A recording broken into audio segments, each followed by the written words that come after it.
तो दोस्तों, थोड़े दिनों पहले आप सबने टीवी में ये न्यूज़ सुनी होगी कि डूबी हुई टाइटैनिक को देखने के लिए 5 अरबपति समंदर के अंदर गए थे। तो दोस्तों, ये न्यूज़ जब मैंने देखी तब इसमें टाइटैनिक का ज़िक्र हुआ था और टाइटैनिक की फ़िल्म तो हम सबने देखी हुई है। तो इसी कारण से टाइटैनिक का नाम सुनते ही मुझे टाइटैनिक के बारे में जानने की मेरी जो जिज्ञासा है, वो और भी बढ़ गई। तो मैंने क्या किया, मैंने टाइटैनिक पर थोड़ी बहुत रिसर्च की और उस रिसर्च से मुझे जितनी भी जानकारी मिली है ना दोस्तों, तो मैंने सोचा कि ये जो जितनी भी जानकारी मुझे टाइटैनिक के बारे में मिली है, वो जानकारी मैं आपसे भी शेयर करूँ। तो दोस्तों, आज की वीडियो में टाइटैनिक के बारे में जितना भी मुझे पता है, जितनी भी इन्फॉर्मेशन मेरे पास है, वो सारी इन्फॉर्मेशन मैं आप सबसे शेयर करना चाहूँगी। तो दोस्तों, इस वीडियो के अंत तक मेरे साथ बने रहिएगा। फिर बिना कोई देरी किए हुए लेट्स बिगिन द वीडियो। 1200 दिनों में बनाए जाने वाला टाइटैनिक सिर्फ 2 ही घंटों में क्यों डूब गया? 10 अप्रैल 1912 ये वो दिन था जब दुनिया का सबसे बड़ा और महंगा बेहतरीन जहाज़ टाइटैनिक अपने पहले सफ़र के लिए बिल्कुल तैयार था। उस दिन अटलांटिक ओशन में बेहद ही सुकून था और समंदरी तूफान आने का दूर दूर तक कोई चांस नहीं था। जहाज में 1500 पैसेंजर सवार भी हो चुके थे और लाखों लोग डॉक पर टाइटैनिक के पहले सफ़र का आगाज़ देखने के लिए खड़े थे। ना ही पैसेंजर को, ना ही अलविदा करने वाले लाखों लोगों को और ना ही टाइटैनिक के अधिकारियों को ये मालूम था कि जो जहाज़ कुछ ही देर में रवाना होने वाला है, उसको बनाते वक्त 6 ऐसी गलतियां की गई हैं जो इस जहाज़ को बदतरीन हादसे का शिकार बनाने वाली है। Hello guys, welcome back to my channel. तो आगे बढ़ने से पहले मेरे चैनल को सब्सक्राइब करना मत भूलिएगा। अगर सबको वीडियो अच्छी लगे तो प्लीज़ एक लाइक ज़रूर करिएगा दोस्तों। तो दोस्तों, आज मैं आपको बताऊंगी अपने दौर के सबसे महंगे, सबसे लग्जरियस और सबसे ताकतवर जहाज़ टाइटैनिक की 6 ऐसी गलतियाँ जो अगर ना की जाती तो शायद आज टाइटैनिक अपने क्रैश होने की वजह से नहीं, बल्कि अपनी कामयाबी की वजह से पूरी दुनिया में फेमस होता। आखिर ऐसी कौन सी 6 गलतियाँ थी जो 40 साल एक्सपीरियंस रखने वाले टाइटैनिक के कैप्टन एडवर्ड स्मिथ को भी नज़र नहीं आई? कैप्टन के 40 साल के एक्सपीरियंस को तो छोड़े, ये गलतियाँ टाइटैनिक ऑपरेट करने वाली company the white star line, जिसको 107 शिप ऑपरेट करने का एक्सपीरियंस था, उनको भी नज़र नहीं आई। और तो और ये गलतियाँ टाइटैनिक मैन्युफैक्चर करने वाली कंपनी हार्लैंड एंड वुल्फ को भी नज़र नहीं आई, जिन्होंने सिर्फ टाइटैनिक से पहले 500 से ज़्यादा शिप्स मैन्युफैक्चर की थी। टाइटैनिक की कंस्ट्रक्शन 1907 में शुरू हुई थी और तकरीबन 3 साल के वक्त और 2000 वर्कर्स की मेहनत के बाद जहाज़ को तैयार कर लिया गया। अब जहाज़ पूरी तरह से तैयार हो चुका था, लेकिन इसको टेस्ट करने का फेज़ अभी बाकी था। टाइटैनिक बनाने वालों का भरोसा उस पर भारी पड़ गया जब टाइटैनिक ने अपना पहला टेस्ट राउंड कामयाबी से पार कर लिया था। टेस्ट पार करते ही पूरी दुनिया में प्रमुख अखबारों में इसकी मार्केटिंग की गई, जिसकी हेडिंग थी अनसिंकेबल टाइटैनिक, यानी कभी ना डूबने वाला जहाज़ बना लिया गया है। जहाज़ का पहला सफ़र इंग्लैंड के शहर साउथहैम्पटन से शुरू होना था, जिसका दिन 10 अप्रैल 1912 तय किया गया और जिसकी मंजिल अमेरिका का शहर न्यूयॉर्क थी। टाइटैनिक के इकोनॉमी पोर्शन में सफ़र करने की कीमत $30 थी, जबकि फर्स्ट क्लास में सफ़र करने की $150 थी, जो आज के दौर में 3,40,000 रुपये बनते हैं। इस मार्केटिंग के नतीजे में तुरंत ही सारी टिकट्स बुक कर ली गई और आखिरकार वो दिन आ ही गया जब टाइटैनिक अपना पहला सफ़र शुरू करने वाला था। Mistake number 1। दोपहर के ठीक 12 बजे टाइटैनिक ने अपना पहला सफ़र शुरू किया और साथ ही में टाइटैनिक की गलतियां सामने आना शुरू हो गई थी। कैप्टन स्मिथ को जहाज़ के मालिक की तरफ से डेडलाइन मिल चुकी थी कि किसी भी सूरत में 17 अप्रैल तक, यानी कि सिर्फ 7 ही दिनों में न्यूयॉर्क पहुंचना है। इसी कारण से कैप्टन ने जहाज़ की रफ्तार शुरू से ही बहुत ही तेज़ रखी थी और यही थी टाइटैनिक की सबसे पहली गलती। कैप्टन स्मिथ को जहाज़ के मालिक के द्वारा दी गई इंस्ट्रक्शन और प्रेशर की वजह से न्यूयॉर्क जल्द से जल्द पहुंचना था, क्योंकि ये टाइटैनिक का पहला सफ़र था और अगर वो न्यूयॉर्क टाइम से ना पहुंचते तो टाइटैनिक के रेप्यूटेशन को काफ़ी नुकसान होता। दुनिया की कोई भी गाड़ी हो, मशीन हो या फिर जहाज़, उनके कई ऑपरेटिंग प्रोसीजर्स होते हैं, जिनमें स्पीड लिमिट भी इन प्रोसीजर का एक पार्ट होता है, और वो पार्ट टाइटैनिक के सफ़र के आगाज़ में ही वायोलेट किया गया था। थोड़ी ही देर में जहाज़ साउथहैम्पटन के पोर्ट को इतना पीछे छोड़ गया कि अब दूर दूर तक सिर्फ नीले समंदर के अलावा और कुछ भी नज़र नहीं आ रहा था। Mistake number 2। अब टाइटैनिक को चलते हुए 3 दिन गुजर चुके थे।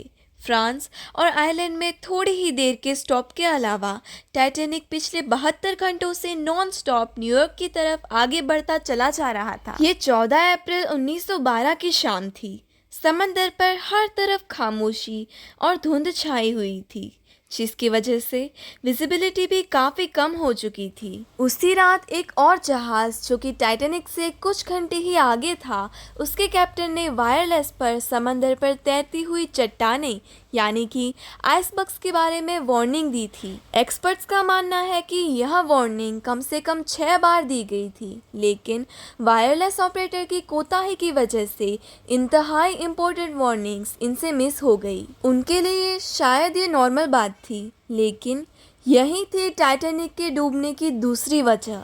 टाइटैनिक अपने वक्त का पहला लग्जरी जहाज़ था, जिसमें कई वीआईपीज़ भी मौजूद थे। ज़्यादातर टाइटैनिक का जो काफिला था वो वीआईपीज़ की खिदमत में लगे हुए थे। अगर इन वार्निंग्स को सीरियस तरीके से लिया जाता तो आगे का पूरा सीन अलग ही होता। Mistake number 3। जहाज़ की स्पीड बहुत ही ज़्यादा थी और उनसे एक इम्पोर्टेंट वार्निंग भी मिस हो चुकी थी। टाइटैनिक बेखौफ तरीके से अंधेरे को चीरता हुआ आगे बढ़ रहा था, लेकिन अभी भी टाइटैनिक को हादसे से बचाया जा सकता था, क्योंकि जहाज़ के पहरेदार बहुत ही सतर्क थे, जो आइसबर्ग्स की श्रृंखला को दूर से देखने पर ये खबर कैप्टन को देने में रेडी थे। लेकिन दूर से देखने के लिए उनके पास एक चीज़ मौजूद नहीं थी, जो थी दूरबीन। पहरेदार अलर्ट तो थे ही, लेकिन वो आइसबर्ग को दूरबीन न होने के कारण दूर से नहीं देख पाए, और यही थी टाइटैनिक की तीसरी गलती। आइसबर्ग की खबर कैप्टन स्मिथ को उस वक्त हुई जिस वक्त जहाज़ के पहरेदारों ने खबर दी। जहाज़ के बिल्कुल सामने एक फुटबॉल फील्ड की साइज जितना आइसबर्ग है, लेकिन अब बहुत देर हो चुकी थी, क्योंकि आइसबर्ग बहुत ही ज़्यादा नज़दीक आ चुका था। Mistake number 4। अटलांटिक ओशन में अक्सर शिप्स को ऐसे आइसबर्ग्स का सामना करना ही पड़ता है, जिसको बड़े बड़े जहाज़ आराम से हैंडल कर लेते हैं।